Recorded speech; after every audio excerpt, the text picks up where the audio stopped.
जैसे हम stream property diagram देख रहे हैं, इसमें भाप सारणी से गुणधर्म पढ़े जा सकते हैं और उनमें से मुख्य गुणधर्मों को बिना गणना के विभिन्न आरेखों की सहायता से आसानी से ज्ञात कर सकते हैं एवं काफ़ी समय की जो बचत की जा सकती है। ये आरेख अनेक गुणधर्मों में से किन्हीं दो गुणधर्मों जैसे temperature volume, temperature enthalpy, temperature entropy, HS या पीएच के मध्य होते हैं। तो इन आरेखों की सहायता से जो हम वैल्यूज भाप सारणी से ज्ञात करते थे वह सीधा हम इन आरेखों से पढ़ सकते हैं और हमारे पास समय की काफ़ी बचत होती है। तो ये टेम्परेचर एंट्रोपी डायग्राम हमारे को बताया गया है। इस टेम्परेचर को हम सीधा वाई एक्सिस पे पढ़ते हैं और एंट्रोपी अगर हमें पढ़नी हो तो हम उसको सीधा कहाँ पढ़ेंगे, एक्स एक्सिस पे उसको पढ़ लेंगे। तो जैसे टेम्परेचर और अपने को एंट्रोपी की वैल्यू दी हुई है तो हम उसके सापेक्ष दोनों को जहाँ जिस बिंदु पे वो कट करेंगे वहाँ पर हम सीधा इसके सापेक्ष विस्थापन ज्ञात कर लेंगे, या अन्य गुणधर्म को अगर ज्ञात करना हो तो सीधा हमें इस आरेख की सहायता से उस गुणधर्म को हम ज्ञात कर सकते हैं। आप देख रहे हो उसमें प्रेशर, डोम के अंदर जो प्रेशर टेम्परेचर की दोनों की लाइन क्या होती है, इसमें कोइंसाइड कर रही है आपस में, अर्थात जो आर्द्र क्षेत्र होता है उस आर्द्र क्षेत्र में दोनों लाइनें कोइंसाइड करती है। और बार प्रेशर की लाइन आपको आज नज़र आ रही है 1 बार, 20 बार। इसी प्रकार से डॉटेड जो लाइनें हैं ये आपके स्पेसिफिक वॉल्यूम की आपकी लाइनें हैं और 0.05 मीटर क्यूब पर केजी ये आपकी स्पेसिफिक वॉल्यूम की लाइनें हैं। ऊपर आप जैसा देख रहे हैं 221 बार, 21.2 बार जो कि क्रिटिकल पॉइंट वाला जो पॉइंट में प्राप्त होता है वो आपको इसमें पॉइंट नज़र आ रहा है। तो इन आरेखों की सहायता से हम भाप सारणी के विषय जो गुणधर्म पढ़ते थे और वो हम कैलकुलेशन करते थे, उसमें हमारे समय की काफ़ी अधिक समय लगता था। उस समय की हमारे को इस आरेख से सीधे वैल्यूज को पढ़कर इसमें बचत हो सकती है। अभी देखिए आप, जैसे इस आरेख में सभी साम्य रेखाएं, त्रिक बिंदु, क्रांतिक बिंदु दर्शाए गए हैं। इसमें टी व एस के मान तो हम सीधे अक्षों पर पढ़े जा सकते हैं।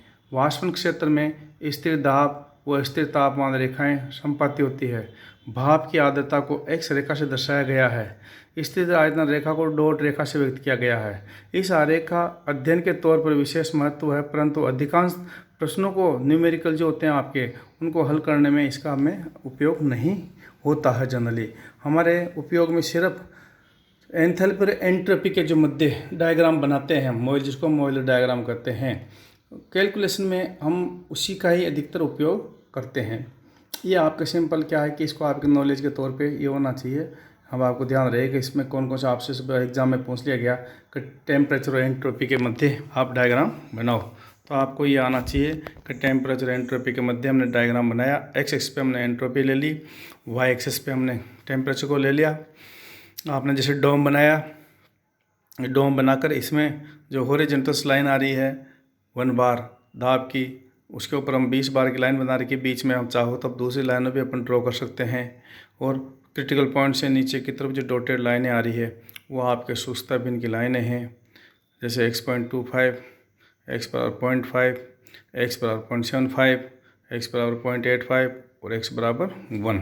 अर्थात x=1 जो लाइन आएगी वो आपकी सुस्ताबिन वाली लाइन कहलाएगी, और लेफ्ट साइड में जो डोम की जो लाइन है वो आपकी द्रव की लाइन कहलाएगी, लिक्विड सेचुरेटेड लिक्विड की लाइन कहलाएगी।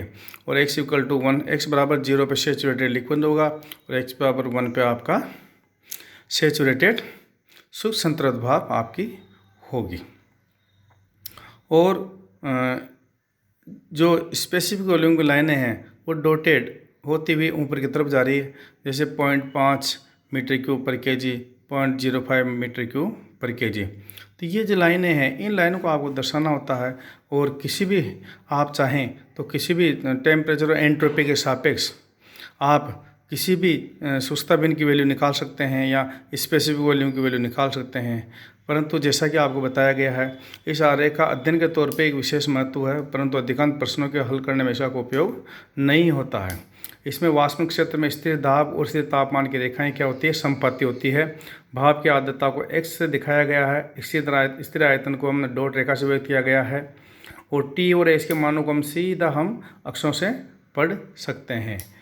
अर्थात TS और डायग्राम के बीच में आपको आरेख आना चाहिए और आपको इसकी नॉलेज होनी चाहिए। धन्यवाद।